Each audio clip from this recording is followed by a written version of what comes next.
हितेश काका, ये सब मत कीजिए, ये अच्छी बात नहीं है।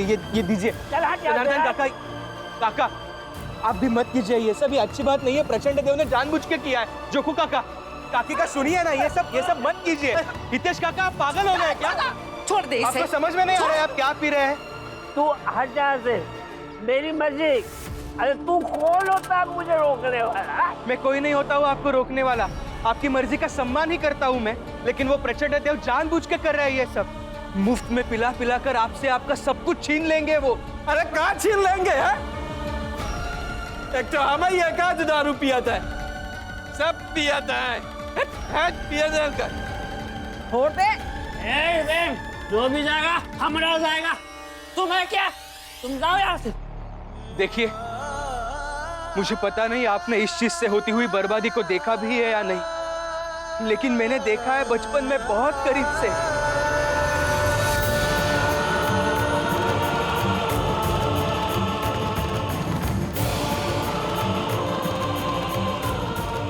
इतना रोकती थी तुम्हें कि दारू मत पियो और तुमने हमारी एक भी बात नहीं मानी। हे देवा, क्या हो गया? बहुत बर्बादी होती है, मातम होता है। ए रमा सुन, तुम ये भीम को लेकर के जाओ। अभी इसका प्रवचन और भाषण ना मुझे नहीं सुनना है। अब चलिए अंदर। तुम क्या इनकी बातों में आ रही हो रमा? तुम्हें पता है ये क्या पी रहे हैं? शराब है ये। वो प्रचंड देव मुफ्त की पिलाते रहेंगे और ये दिन भर पीते रहेंगे। समझ में नहीं आएगा इन लोगों को कहाँ जाके रुकना है। मुझे नहीं सुननी आपकी बात, आप चलिए। रमा, ये लोग अपने हैं, हम नहीं सुधारेंगे तो कौन समझाएंगे इन्हें? रमा, तुम समझने की कोशिश क्यों नहीं कर रही हो? वो प्रचंड देव शराब की लत लगाकर बर्बाद कर देंगे इन सबको। जाने दीजिए ना, उनके जो मर्जी करने दीजिए उनको। कैसे करने दूं? तुम्हें पता है प्रचंड देव ने क्या कहा बाहर जाके? यही कहा कि भीमराव, तुम तुम्हारे जात को बनाना चाहते हो और मैं तुम्हारी जात को वैसे के वैसे रखना चाहता हूं। और यही हम दोनों की लड़ाई है। और यही बात मैं तुम्हें और इन सब लोगों को समझाने की कोशिश कर रहा हूं, लेकिन ना तो तुम समझ रहे हो और ना ही ये लोग। आप पहले आराम से यहाँ बैठिए और हर बात पर परेशान मत हुआ कीजिए आप। बुआ, समझाइए ना इन्हें। रमा सही कह रही है बेटा। देख, शायद अभी उन लोगों को ये बात समझ में नहीं आएगी। थोड़ी देर के बाद रात को समझाने की कोशिश करना, तब शायद समझ जाए। अभी शांत हो जा बेटा, शांत हो जा। रमा, जा भीम के लिए थोड़ा खाना लेकर आ। लेकिन बुआ, मैं ये बुआ को ये तो पूछ कि कैसी है बुआ, मेरा दर्द कैसा है?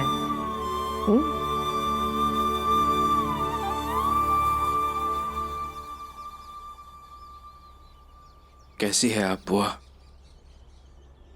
अभी भी दर्द कर रहा है?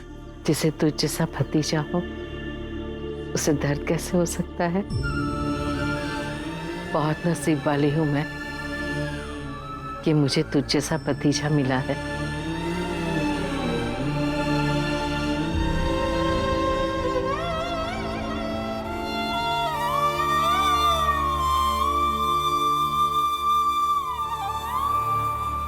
ये क्या कर रही है जीजा भाई?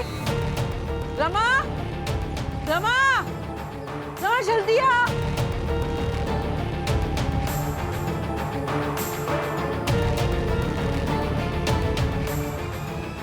रमा,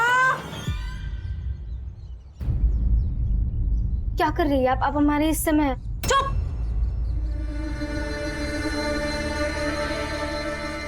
तुम्हारी बेईमानी और चालाकी के निशान ढूंढ रही हूँ। कहाँ से आए इतने पैसे? रमा, उसे कह दे पड़ोसियों का कोई हक नहीं बनता है कुछ भी पूछने का। मैं जानता हूं कि आप कितने संघर्ष में जी रहे हैं। ये कुछ पैसे हैं, आप रख लीजिए। हमारी श्रद्धा और विश्वास समझ के रख लीजिए। आई सच पर विश्वास नहीं करेगी, इसलिए बताने से क्या फायदा। कुछ पूछ रही हूँ मैं। सांप सूंघ गया है? कहाँ से आए इतने पैसे? बस आ गए।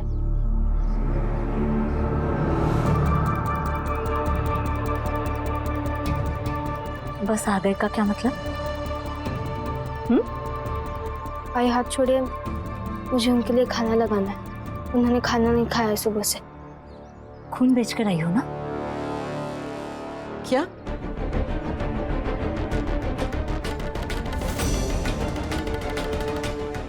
पता था मुझे, खून ही बेचा होगा, इसलिए तो इतने पैसे मिले और ये सब आया। और खिलाओ।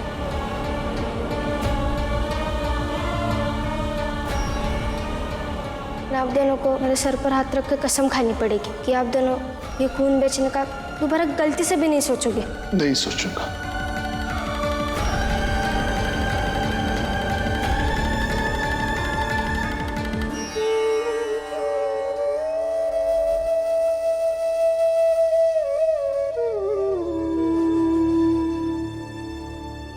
लक्ष्मी, दुनिया में कितने अलग अलग तरह के लोग होते हैं ना। एक घर में भी अलग अलग लोग होते हैं।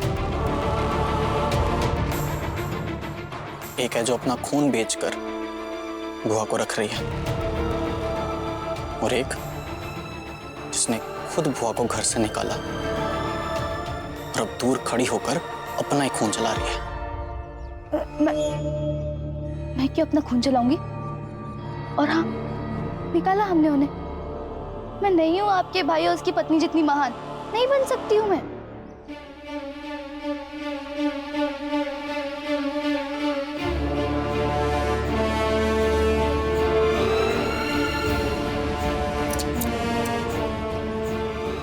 मेरी तनख्वाह देख क्या रही हो लक्ष्मी? मुस्कुराओ, तुम्हारे पति की तनख्वाह है। वैसे भी तुम्हारे पति के परिवार से तो तुम्हें को मतलब है नहीं, तो जिस चीज से मतलब है वो दे दिया।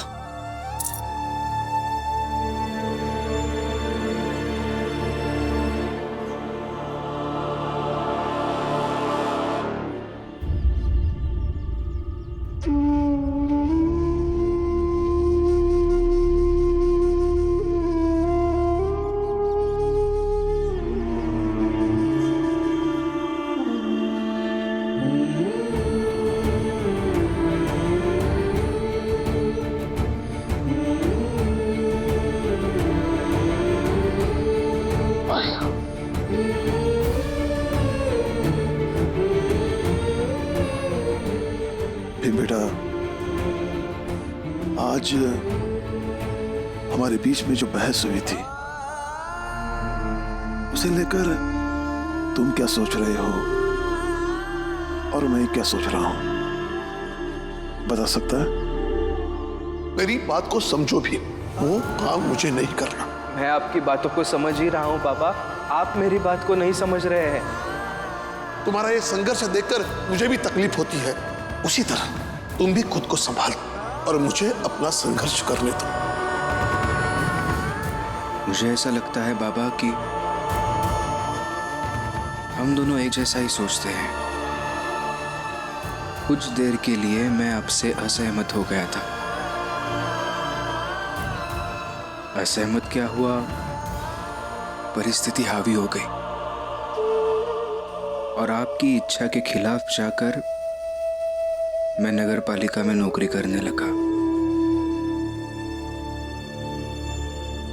लेकिन आपकी बातें सुनकर ऐसा लग रहा है कि आप सही थे बाबा और मैं गलत।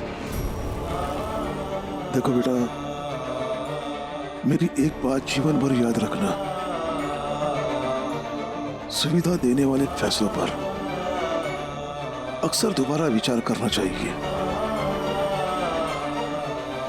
क्योंकि आराम मनुष्य को कमजोर बना देता है और कमजोर मनुष्य के ख्वाब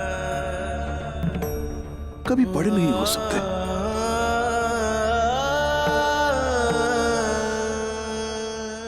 याद रखूंगा पापा।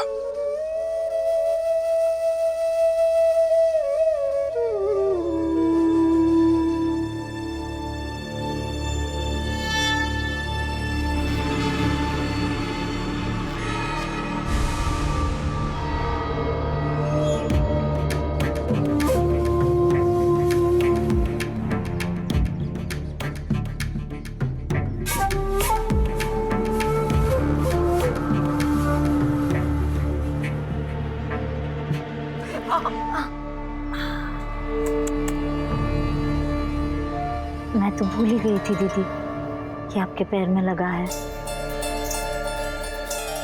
वैसे एक बात पर बहुत सोच विचार किया है मैंने, वही बात कहने आई हूँ आपसे। आपको तो याद ही होगा कि मैंने कहा था कि आप सब पर एक बोझ है। बहुत बुरा लगा था ना? लेकिन आप एक बोझ है।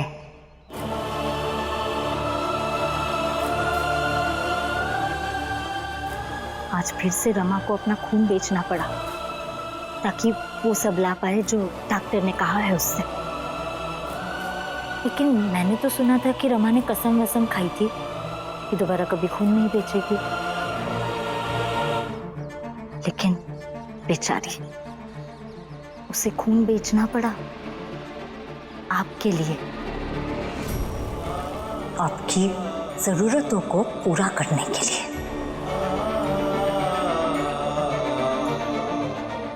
आपको क्या लगता है आपकी जरूरतें खत्म हो जाएगी आज के बाद, कि आप कोई काम वाम करने जाएंगी? लेकिन वो तो होगा नहीं ना आपसे, क्योंकि आप तो ऐसी लाचार पड़ी है। इसलिए बेचारी रमा को बार बार अपना खून बेचना पड़ेगा, जैसे आपके भाई ने बेचा था।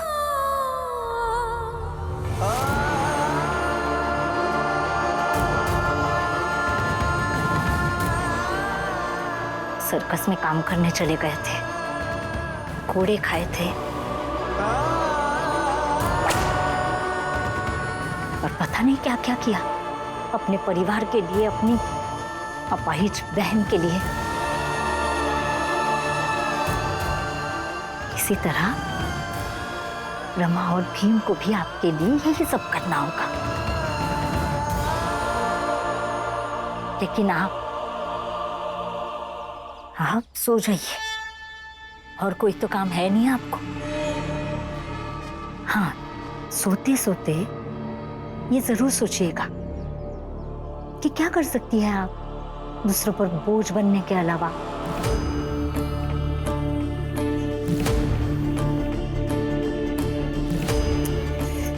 अरे हाँ, आपको तो दूसरों को सलाह देने के अलावा और समझाने के अलावा कुछ भी नहीं आता।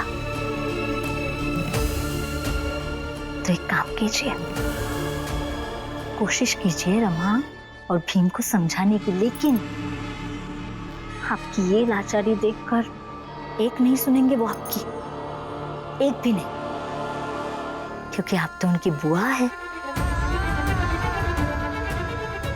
और ऐसे ही बेचारे भीम और रमा जीवन भर आपका बोझ ढोते रहेंगे। उनका खुद का कभी अपना संसार नहीं बस पाएगा। वो भी आपके भाई की तरह और मेरी तरह अपना पूरा जीवन आपकी सेवा में बिता देंगे, और ऐसे ही बीतेगा उनका जीवन,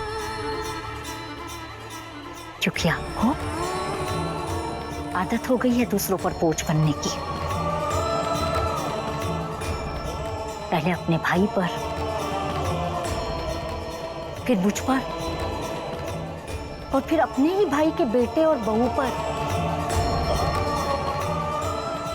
कैसा लाचार जीवन है।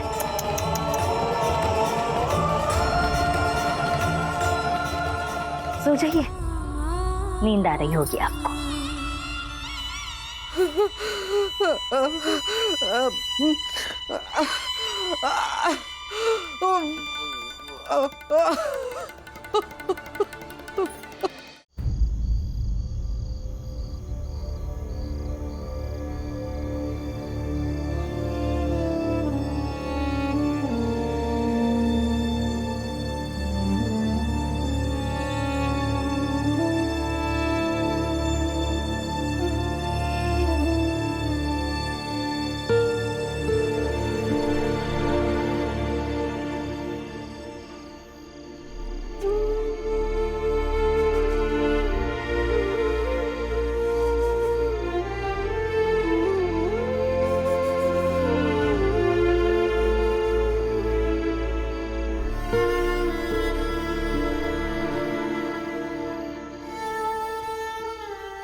आज फिर से रमा को अपना खून बेचना पड़ा, आपके लिए, आपकी जरूरतों को पूरा करने के लिए।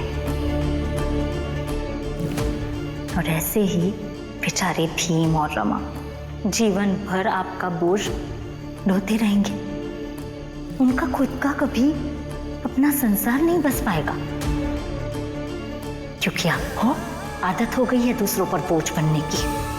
पहले अपने भाई पर, फिर मुझ पर, और फिर अपने ही भाई के बेटे और बहू पर।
कहीं दूर चली जाऊंगी मैं, बहुत दूर चली जाऊंगी। भीम और रमा की जिंदगी बर्बाद नहीं होने दूंगी, चाहे मुझे जितनी तकलीफ होनी है हो, लेकिन उन्हें कुछ नहीं होने दूंगी।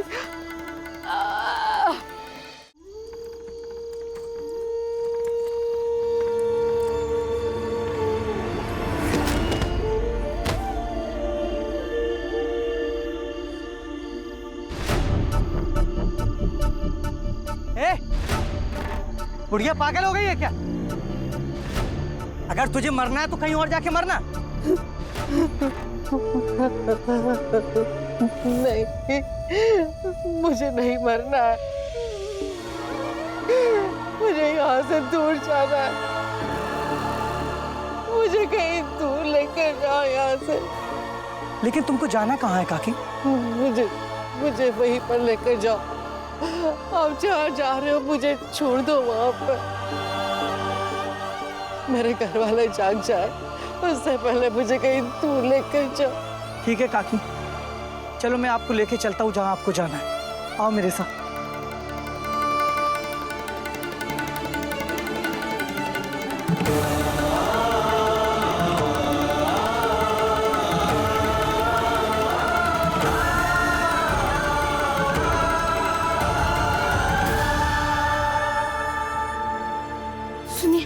सुनिए, उठिए ना, बुआ घर में नहीं है। क्या?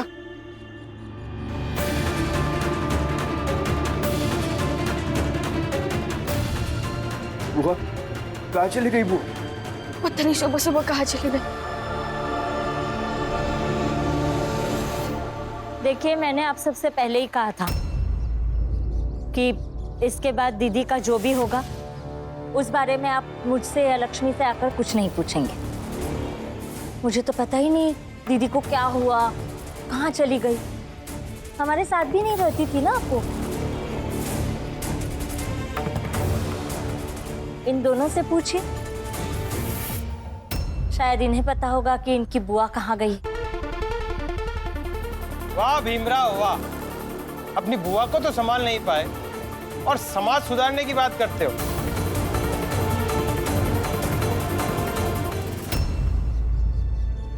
भीम, मीरा से तुम्हारी कुछ बात तो नहीं हुई थी? नहीं पापा। रात में मैंने खुद बुआ को दवाई खिलाई थी, फिर बुआ सो भी गई थी। पता नहीं सुबह सुबह कहाँ चली गई।